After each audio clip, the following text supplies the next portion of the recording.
Hola a todos, bienvenidos a este maratón para entender los acuerdos reparatorios. Antes de entrar de lleno a los acuerdos reparatorios, es importante dar unos pasos atrás y ver o explicar qué son los mecanismos alternativos de solución de controversia y dónde encuentran su fundamento legal. Asimismo, también será importante que expliquemos qué es la justicia ordinaria, qué es la justicia alternativa y qué es la justicia restaurativa. Entendemos que son los tres tipos de justicia que existen en México y que obviamente tienen una distinción entre ellas tres. Primero, ¿cuál es la diferencia o cuál es la justicia ordinaria, cuál es la justicia alternativa y la restaurativa? Bien, tenemos que la justicia ordinaria es la que todos conocemos, en la que las partes se someten a un órgano jurisdiccional para que éste a su vez decida sobre el asunto del cual se están planteando. Es donde se formula una demanda, se formulan alegatos, se hace una contestación de demanda, etcétera, etcétera, etcétera. Todo sigue su proceso hasta que posteriormente viene una sentencia. Vaya, la justicia ordinaria es donde una parte, alega y la otra parte resiste durante todo el proceso. Esa es la justicia ordinaria la que todos conocemos. También tenemos la justicia alternativa y debemos entender a la justicia alternativa como todos los caminos legales que sirvan para la solución de conflictos que sean distintos o que sean diferentes a la justicia ordinaria. ¿Qué es todo esto? Cualquier camino que tú decidas tomar para solucionar tu conflicto que no involucre al órgano jurisdiccional se considerará como justicia alternativa. Cabe hacer la anotación de que en la justicia alternativa, en la materia penal, deberá como mínimo garantizarse o asegurarse la reparación del daño. Y posteriormente y finalmente, como una evolución de la justicia alternativa, tenemos lo que es la justicia restaurativa.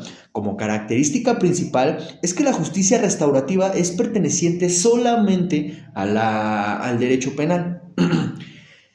¿A qué se dedica la justicia restaurativa?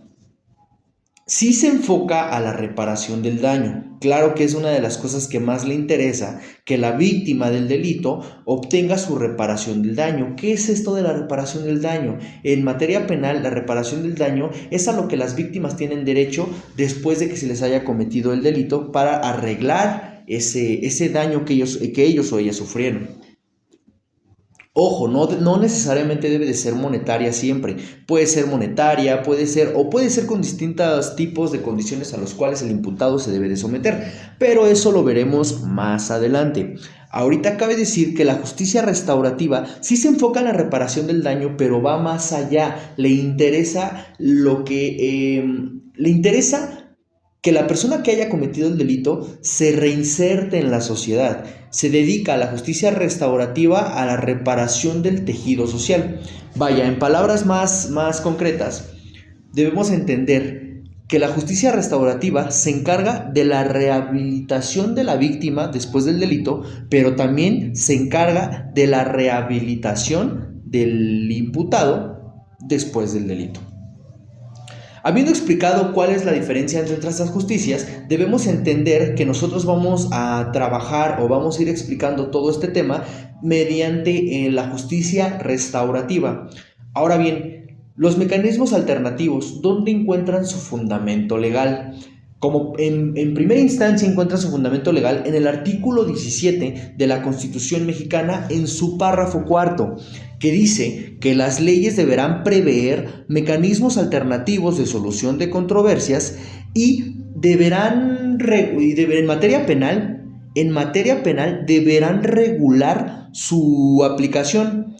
También deberán de asegurar la reparación del daño y por último deberán establecer bajo qué supuestos se necesita o se va a requerir de una especie de supervisión judicial. Para entender bien este concepto vamos a tratar de desglosarlo parte por parte. En primera instancia tenemos que indica el párrafo cuarto del artículo 17 de la Constitución que las leyes deberán prever mecanismos alternativos y solución de controversias. Hasta ahí. ¿Qué es lo que debemos entender de esa primera parte? es que gracias a ese artículo, gracias a ese párrafo, es que se crea en México la Ley Nacional de Mecanismos Alternativos de Solución de Controversias, que para efecto de lo que estamos estudiando es muy importante o sería muy benéfico para ustedes que descargaran esta ley y la empezaran a leer, y la empezaran a estudiar. ¿Por qué? Porque es donde se especifica o es donde se reglamenta todo lo que tiene que ver con los mecanismos alternativos. Posteriormente hace una distinción, en este mismo párrafo hace una distinción y dice, en el derecho penal deberá regularse su aplicación. ¿Qué es esto? ¿Por qué se hace una distinción? Pues bueno, por la naturaleza de la rama que se maneja, es importante asegurar que la víctima tenga una reparación del daño, pero también muchas veces en la práctica, ¿qué es lo que pasa? El imputado, por la premura de ya solucionar su conflicto, de solucionar los problemas, así como también de reparar el daño, se puede llegar a someter a condiciones totalmente inhumanas, o cuando hablamos de cuestiones monetarias, pues se puede llegar a someter también a cuestiones impagables para una persona. Entonces va a ser muy importante que haya una regulación para los mecanismos alternativos. Además de que gracias a que exista un manual o un reglamento donde puedan ver las personas la manera de cómo pueden acercarse a los mecanismos alternativos, siempre va a ser mejor a que cada persona esté experimentando o esté probando por otros lados. Posteriormente tenemos que dice asegurar la reparación del daño. Bueno, como ya lo mencionamos, una de las principales razones o una de las razones que más le interesa al derecho penal es reparar el daño a la víctima. Una vez que haya sufrido un delito una persona, pues hay que repararle o se le tiene que reparar el daño. La justicia restaurativa, claro que se preocupa por esta parte mediante un mecanismo alternativo. Y por último tenemos que deberán establecerse los casos en los cuales requiera supervisión judicial. Ahora bien, ya que tratamos un poquito de desglosar este párrafo cuarto del artículo 17 de la Constitución, es muy importante hablar un poquito sobre los fines o los objetivos que tiene un mecanismo alternativo. ¿Cuáles son estos fines con los cuales tiene un mecanismo alternativo? Pues bueno, el primero es la agilización del desempeño de los tribunales. ¿Qué es todo esto de la agilización? Bueno, todas las personas al decidir querer tomar otro camino, ¿qué es lo que pasa? En la vida o el trabajo en los tribunales se empieza a ser más efectiva para otro tipo de asuntos. En segunda instancia, otro objetivo de los mecanismos alternativos es la disminución de los costos para los involucrados, así como para el sistema de justicia. ¿A qué se refiere esto? Es bien sabido que una vez que alguien se ve involucrado en un proceso jurídico, y vaya, también en un proceso penal, pues no es nada barato para todas las partes involucradas, tanto para la víctima como también para el imputado. Entonces, el hecho de que ellos tomen la decisión de llevar su asunto o solucionar su conflicto mediante un mecanismo alternativo, también ahí se están ahorrando ya un gran peso económico. Y también para el sistema de justicia, puesto que debe de haber una estadística para lo cual cuánto le cuesta cada asunto a cada tribunal. Y pues obviamente entre más personas quieran solucionar sus conflictos mediante mecanismos alternativos, pues pasa esta parte de que se ahorran en lo económico. Ahora bien, también tenemos un tercer objetivo, que es el descongestionamiento de los tribunales. Todo va de la mano. El hecho de que alguien decida o las partes involucradas en un conflicto o en un delito decidan llevar la solución a un mecanismo alternativo, descongestiona los tribunales y por ende los tribunales pueden ocuparse de otro tipo de asuntos, ya que pues tienen menos carga de trabajo. Aunque en la práctica eso, bueno, cambia bastante, ¿no?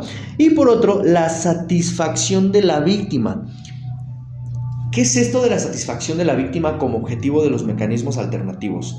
En un proceso jurisdiccional, generalmente la víctima tiene que esperarse meses o inclusive poco más de un año para poder obtener una sentencia para la persona a la cual le haya cometido un delito. Es decir, generalmente en los procesos jurisdiccionales, la víctima tiene que esperarse meses y meses y meses para poder empezar a obtener una reparación del daño. Que me gusta hacer la aclaración que recuerden que una reparación del daño no siempre nada más es económica, no siempre es monetaria. Entonces, esto pasa en el proceso jurisdiccional, pero los mecanismos alternativos, al ser más rápidos, al ser más ágiles, le da una satisfacción a la víctima de que rápidamente obtenga su reparación del daño. Ahora bien, debemos de entender a los mecanismos alternativos como propuestas diferentes para poder solucionar sus conflictos y entender que la doctrina los ha clasificado en dos tipos. ¿Cuáles son estos dos tipos de mecanismos alternativos? Tenemos por una parte a los mecanismos alternativos autocompositivos y los mecanismos alternativos heterocompositivos. ¿Cuál es la diferencia? Que los autocompositivos, solamente las personas involucradas son las que le dan solución a este conflicto. Y por lo que hace al heterocompositivo, van a necesitar de un tercero totalmente imparcial para que proponga las soluciones y conduzca todo el mecanismo alternativo. Posteriormente, tenemos que para los mecanismos alternativos autocompositivos vamos a encontrar las distintas maneras de poder llevarlos. En primera instancia tenemos la negociación, segunda instancia la conciliación y en tercera instancia la mediación. Y por lo que hace al heterocompositivo tenemos al arbitraje. Pero bueno, ese es el primer capítulo, o el primer tema que veremos para entrar de lleno los acuerdos reparatorios. Este